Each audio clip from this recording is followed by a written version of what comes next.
In the heart of London, where ancient history meets the hustle and bustle of modern life, there is a place that never fails to capture the imagination of visitors. It's not just a tourist attraction. It's a living piece of tradition, a symbol of pride, and an experience that takes you back in time. Among the many sights and sounds of this vibrant city stands one figure who has become almost legendary: Ormonde, the King's horse. Ormonde wasn't just any horse. With his glossy black coat shimmering under the sunlight, he looked like he had stepped straight out of a storybook. His mane was always perfectly groomed, and his eyes held a wisdom that seemed far beyond his years. People often said that Ormonde carried himself with more dignity than most humans could ever hope to muster. And why wouldn't he? After all, he was part of the prestigious household cavalry, tasked with guarding some of Britain's most important landmarks, including Buckingham Palace. Every day, Ormonde would stand tall alongside his fellow horses at the Horse Guards parade. These magnificent animals were no ordinary steeds. They were trained rigorously for years to perform their duties with precision and grace. They weren't just there to look pretty.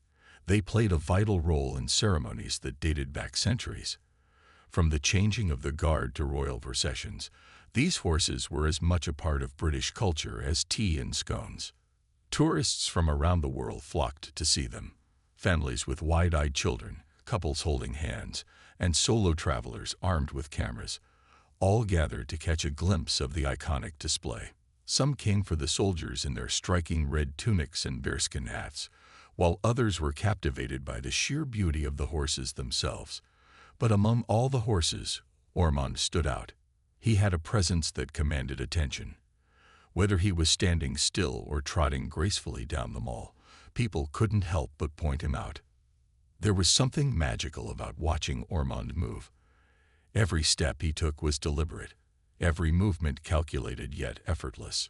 Even when surrounded by noise, the chatter of tourists, the honking of cars, or the distant hum of the city, he remained calm and focused. It was as if nothing could shake him. That's what made him so special. In a world full of distractions, Ormonde exuded a sense of calm authority that inspired awe in everyone who saw him. But Ormonde wasn't just admired for his appearance or demeanor. Behind his polished exterior lay a rich legacy. He came from a long line of champion horses, bred for strength, intelligence, and loyalty. Stories of his ancestors' achievements in battlefields and racing tracks were whispered among those who cared for him. Yet, despite his noble lineage, Ormonde didn't act like he was above anyone else. Instead, he seemed to understand his role, not just as a horse, but as a guardian of tradition.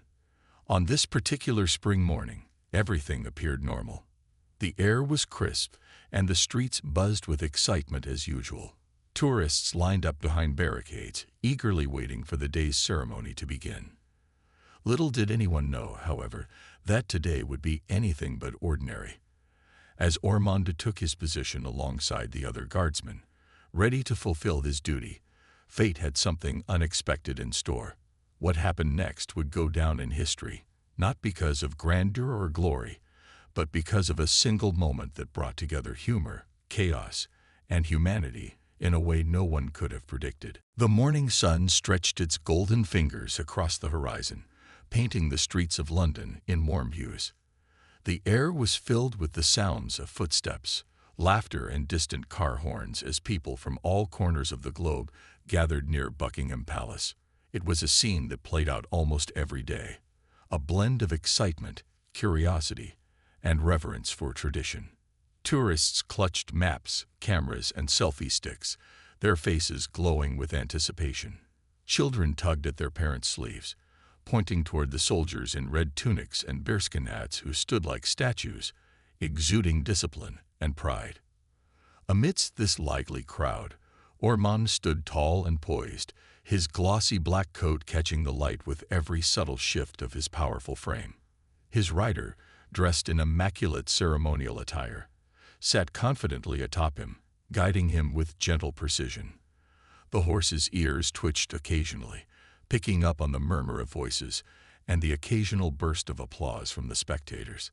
Despite the noise and activity around him, Ormonde remained calm, embodying the perfect balance of strength and serenity. He had done this countless times before, yet each performance felt as significant as the first. As the clock ticked closer to the start of the changing of the guard ceremony, the crowd grew denser. People jostled for better views, craning their necks to catch a glimpse of the iconic display. Among them was Harold Jenkins, a middle-aged man whose appearance seemed slightly out of place amidst the polished surroundings.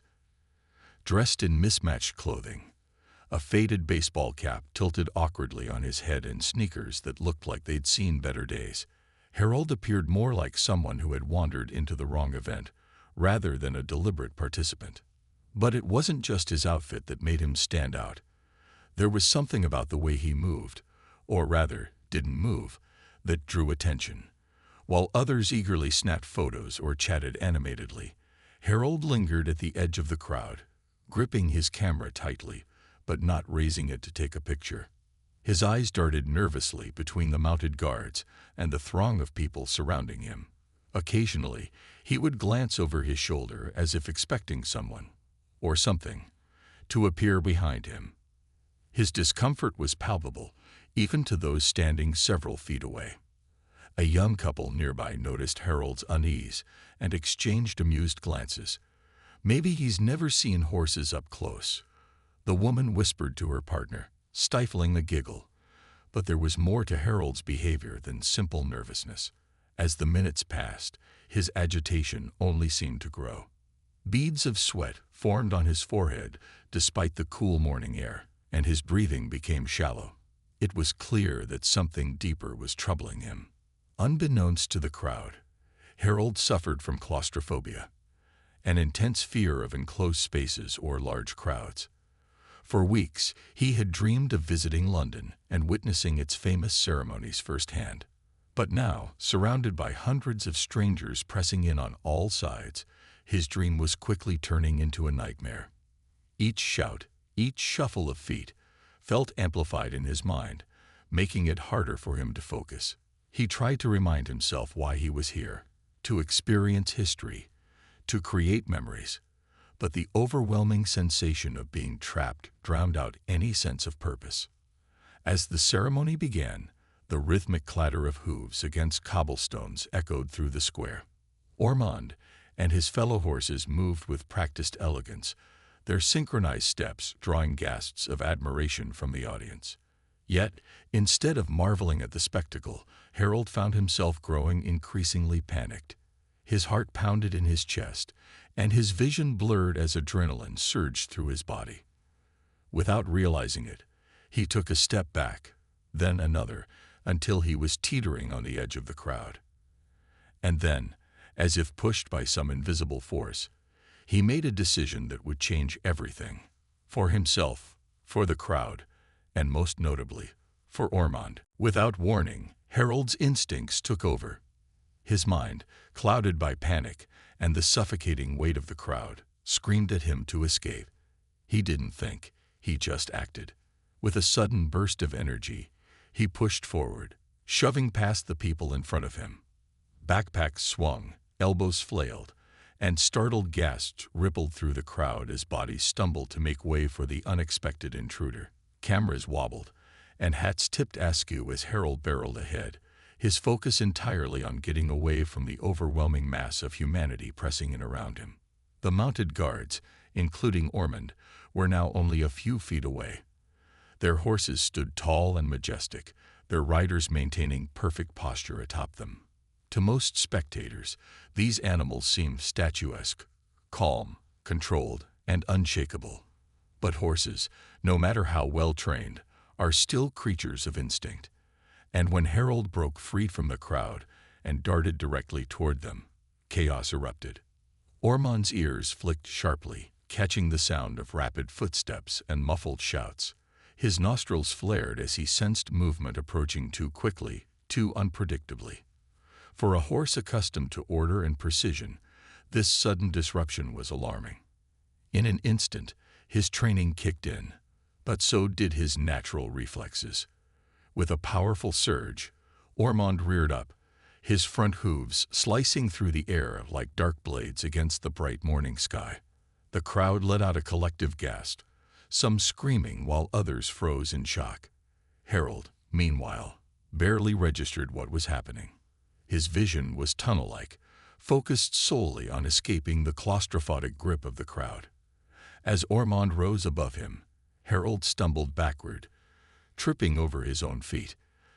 Time seemed to slow down as gravity pulled him downward. His arms windmilled uselessly, trying to regain balance, but it was no use. With a thud, he landed hard on the cobblestones, the impact knocking the breath from his lungs. For a moment, everything went silent. Even the chatter of the crowd faded into the background as all eyes turned to the scene unfolding before them. Ormonde, though startled, remained under control thanks to his rider's steady hand and calm commands. The guard murmured softly to the horse, patting his neck reassuringly, and within seconds, Ormonde settled back onto all fours.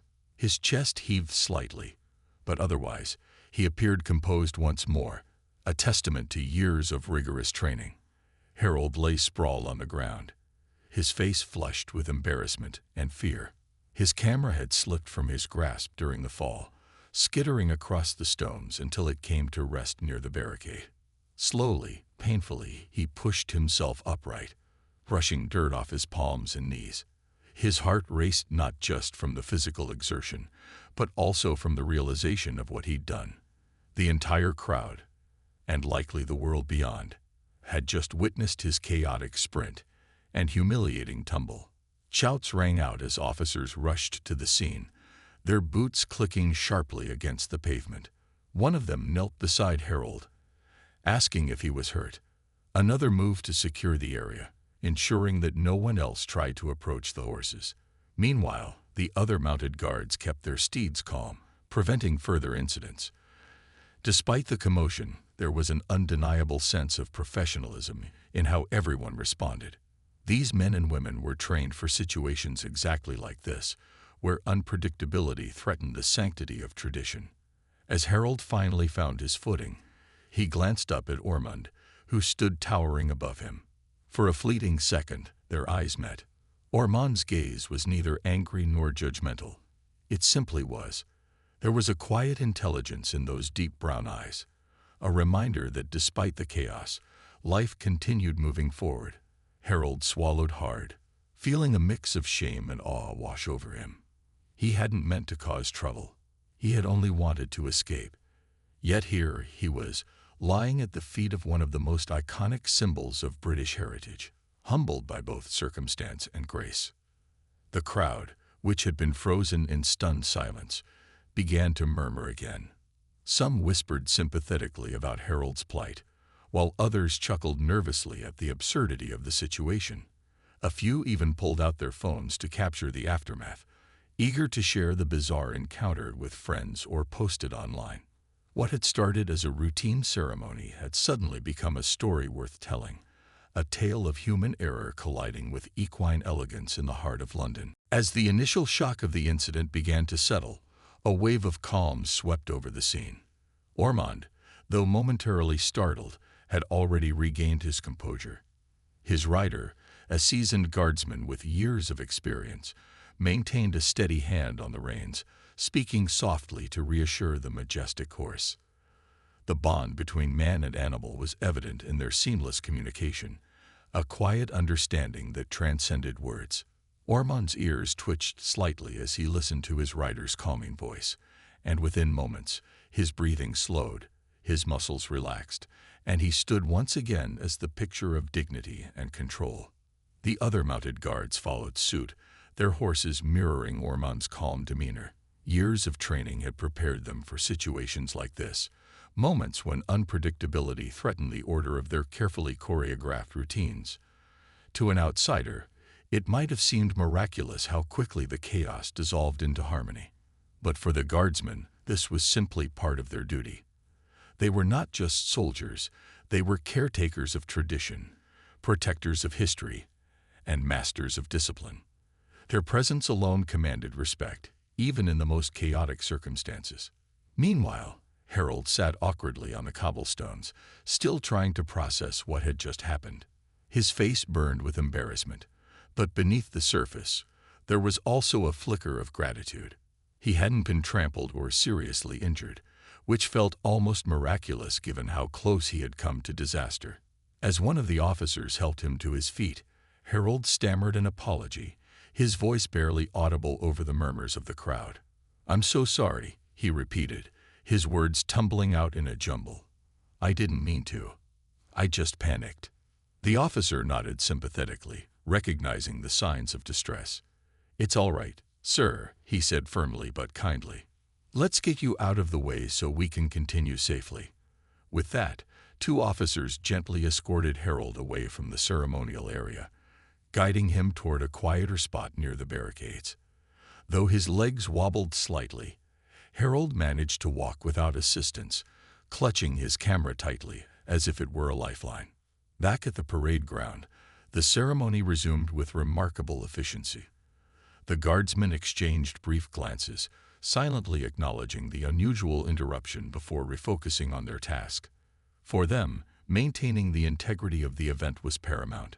Tourists, too, seemed eager to move past the disruption. Cameras clicked back into action, capturing the synchronized movements of the guards and their horses as they continued their display of precision and elegance.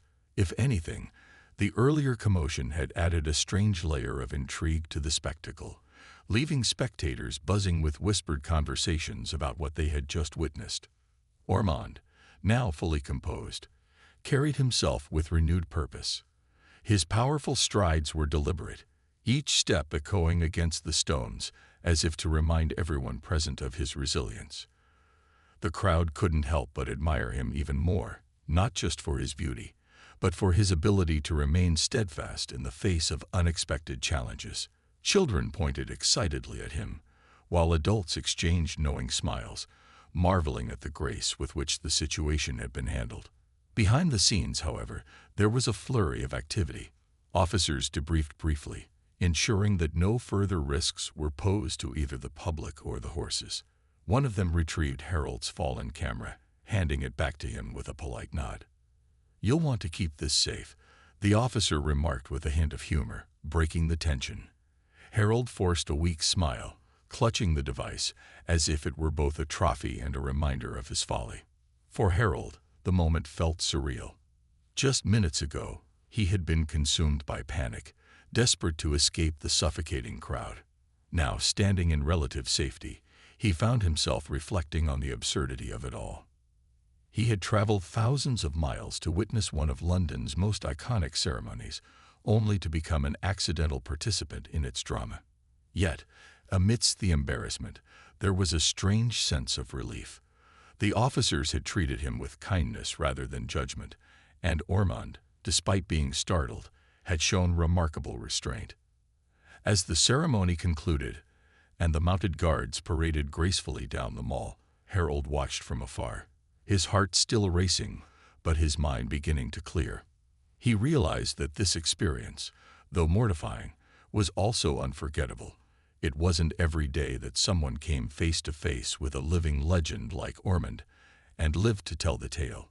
Little did Harold know, this encounter would mark the beginning of a journey far greater than he could have imagined, one that would lead him to confront his fears, embrace redemption, and forge an unlikely connection with the very Versailles. By the time the ceremony concluded, news of the bizarre incident had already begun to spread like wildfire.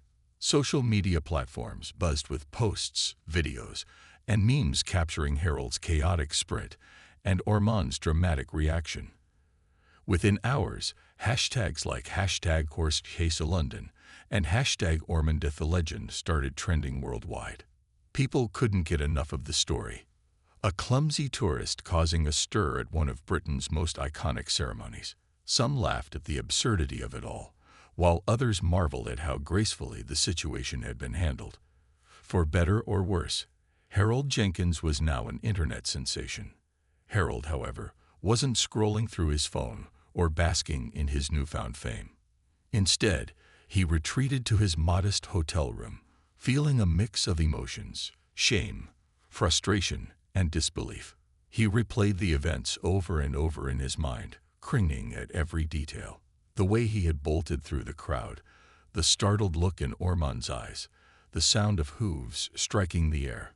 It all felt surreal, as though it had happened to someone else. But deep down, Harold knew it was real, and no matter how hard he tried to shake it off, the memory lingered heavy and unrelenting. Determined to make sense of what had happened, Harold decided to write about it, not for social media or public consumption, but for himself. Sitting at the small desk in his room, he pulled out a notebook and began jotting down his thoughts. At first, the words came haltingly, but soon they flowed freely. He wrote about his lifelong dream of visiting London, the excitement of seeing the changing of the guard, and the overwhelming panic that had gripped him when the crowd closed in. He admitted his fear of confined spaces, something he rarely spoke about even to close friends. Most importantly, he expressed his gratitude, not just for escaping injury, but for the kindness shown to him by the officers and the remarkable restraint displayed by Ormonde. When he finished writing, Harold realized he wanted to share his story, not online, where trolls and critics might tear it apart, but directly with those involved. He carefully crafted a letter addressed to the household cavalry, apologizing sincerely for the disruption and thanking them for their professionalism. "I never intended to cause any trouble," he wrote. "All I wanted was to witness your beautiful traditions, but my own fears got in the way. Please accept my deepest apologies, especially to Ormonde, who showed more patience and grace than I deserved." The next morning, Harold mailed the letter, unsure if anyone would even read it. To his surprise, a response arrived just 2 days later. It was a formal yet warm invitation from the household cavalry, inviting him to visit their stables for a private tour. They assured him that accidents happen and that they appreciated his honesty and humility. More importantly, they extended an opportunity for Harold to meet Ormonde face to face, a gesture that left him both thrilled and terrified. As the day of the visit approached, Harold wrestled with conflicting emotions. On one hand, he was eager to see Ormonde again and learn more about the horses and their role in British history. On the other hand, he dreaded facing the very animal he had unintentionally startled. What if Ormonde remembered him? What if the horse reacted negatively? These questions haunted him, but he resolved to push through his anxiety. After all, this was a chance to turn an embarrassing moment into something meaningful. On the morning of the tour, Harold arrived at the stables dressed neatly, determined to leave a good impression. The sight of the majestic building, with its polished wooden doors and brass nameplates, filled him with awe. As he stepped inside, he was greeted by a friendly handler who introduced himself as James. "Welcome, Mr. Jenkins," James said with a smile. "We're glad you could join us today." His tone was welcoming, putting Harold immediately at ease. James led him through the stables, explaining the rigorous training and care that went into preparing each horse for ceremonial duties. Harold listened intently, fascinated by the level of dedication required to maintain such high standards. Along the way, he met several horses, each one unique in personality and appearance, but none compared to Ormonde. When James finally guided Harold to Ormonde's stall, Harold froze, his heart pounding. There he stood, the legendary black stallion, gazing at him with those same intelligent eyes. For a moment, neither man nor horse moved. Then, slowly, Ormonde stepped forward, lowering his head slightly as if offering a greeting. Harold hesitated before reaching out a trembling hand. When his fingers brushed against Ormonde's velvety nose, a wave of relief washed over him. Far from holding a grudge, Ormonde seemed almost curious, nuzzling gently against Harold's palm. In that instant, Harold understood that forgiveness wasn't limited to. The private tour of the stables turned out to be more than Harold could have ever imagined. It wasn't just a chance to meet Ormonde again, it was an opportunity to step into a world he had only admired from afar. As James, the handler, guided him through the polished corridors and immaculate stalls, Harold felt like he was being let in on a secret. This wasn't just a workplace. It was a sanctuary where tradition, discipline, and care intertwined seamlessly. James introduced Harold to each horse individually, sharing stories about their personalities, quirks, and achievements. Some were playful, nudging James affectionately or snatching treats from his pocket with surprising speed. Others were more reserved, observing Harold with quiet curiosity, as if deciding whether to trust him. But no matter their temperament, every horse carried itself with the same regal poise that made them fit for royal duty. Harold listened intently, asking questions whenever he dared, his nervousness gradually giving way to fascination. When they finally reached Ormonde's stall, Harold couldn't help but feel a lump rise in his throat. The memory of their first encounter still lingered vividly in his mind. The rearing hooves, the startled eyes, the chaotic sprint that had led to this moment. Yet here stood Ormonde, calm and composed, as though nothing unusual had ever happened between them. James opened the stall door and gestured for Harold to enter. "Go ahead," he said warmly. "He doesn't bite." Harold hesitated for a moment, then stepped inside, his heart pounding. Ormonde watched him approach, his ears flicking slightly as if recognizing the familiar face. Slowly, Harold extended his hand, half expecting the horse to shy away. Instead, Ormonde leaned forward, pressing his soft nose gently against Harold's palm.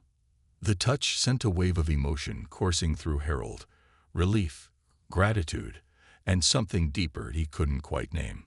For the first time since the incident, he felt truly at peace. James chuckled softly, noticing the look of wonder on Harold's face. "Ormonde has a way of making people feel welcome," he said. "He's not just strong and disciplined. He's kind, too. That's what makes him special." Harold nodded, unable to find words to express how much the gesture meant to him. Here was an animal capable of such grace and forgiveness, despite the chaos Harold had brought into its routine. It was humbling and inspiring. Over the next hour, James shared Ormonde's story in detail. He spoke about the horse's lineage, tracing his ancestry back to champion racers and celebrated warhorses. He explained how Ormonde had been chosen for ceremonial duties because of his intelligence, strength, and natural elegance. But most importantly, James emphasized the bond between Ormonde and his rider, a partnership built on trust, respect, and years of working together. "They're a team," James said. "You can't have one without the other." As Harold absorbed these details, he began to see Ormonde not just as a symbol of tradition, but as an individual with a rich history and personality. He learned how the horses were cared for daily, from grooming sessions that lasted hours to specialized diets designed to keep them healthy and energetic. Every aspect of their lives was meticulously planned, ensuring they remained in peak condition for their demanding roles. It was clear that these animals weren't merely tools of ceremony. They were cherished members of a unique community. By the end of the tour, Harold felt transformed. His initial fear and embarrassment had melted away, replaced by admiration and respect, not just for Ormonde, but for everyone involved in maintaining this centuries-old tradition.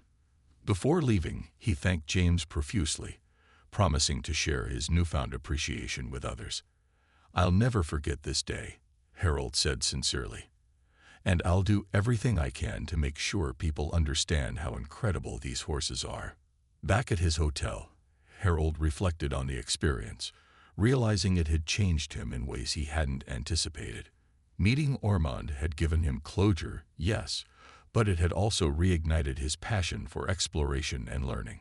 No longer content to simply observe from the sidelines, Harold decided he wanted to contribute, to give back in some small way.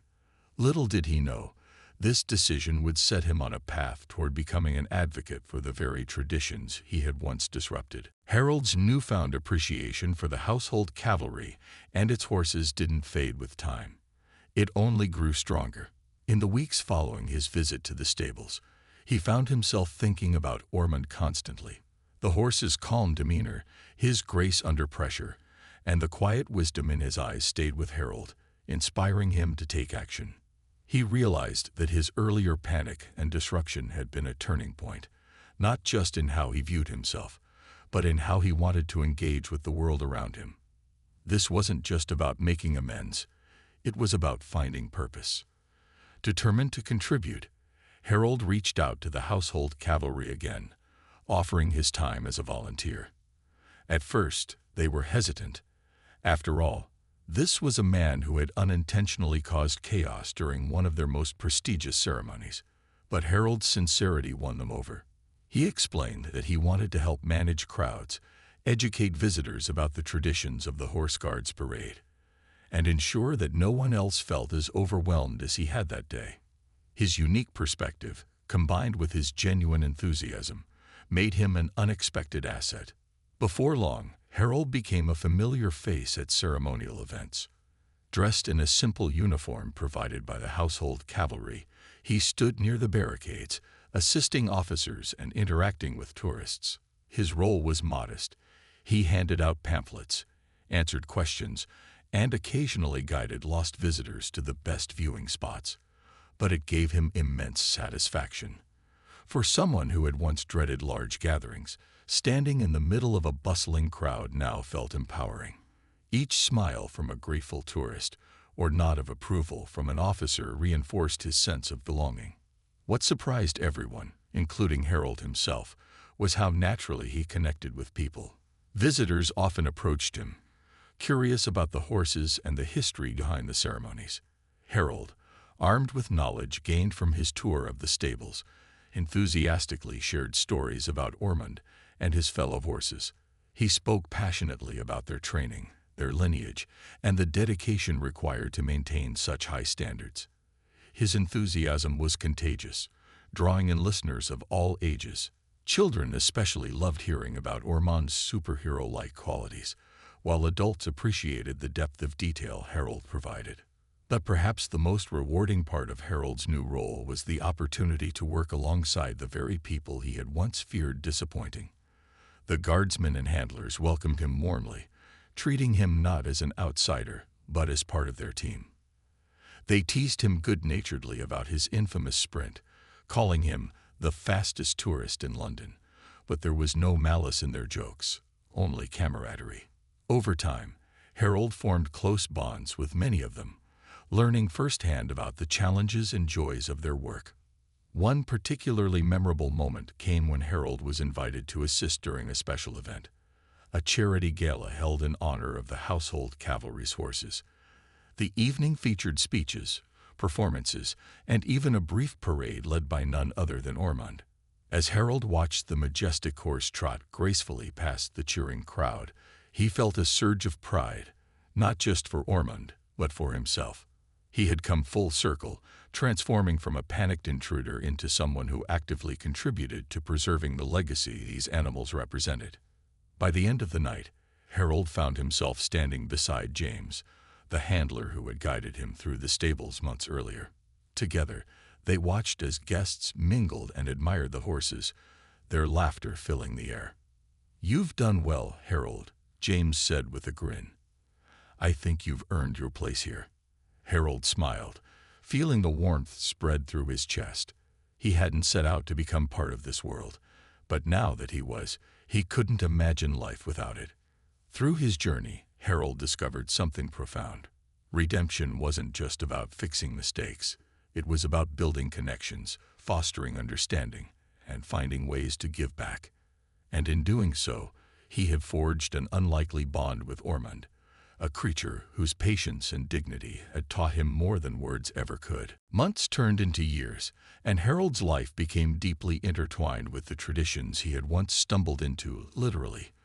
What began as an awkward attempt to make amends evolved into a lifelong commitment to preserving the legacy of the household cavalry and its horses. He was no longer just a volunteer. He was a trusted figure within the community, someone who bridged the gap between tourists and the storied institution they came to admire. His transformation was remarkable. Not only had he conquered his fear of crowds, but he had also found a sense of purpose that brought meaning to his days. Ormonde remained at the heart of it all. Though the majestic horse eventually retired from active duty, his influence continued to ripple through Harold's life. On quiet afternoons, Harold would visit Ormonde in the retirement paddock, where the aging stallion spent his golden years grazing under the sun. Their bond had grown stronger over time, built on mutual trust and shared experiences. When Harold approached, Ormonde would lift his head, his dark eyes gleaming with recognition.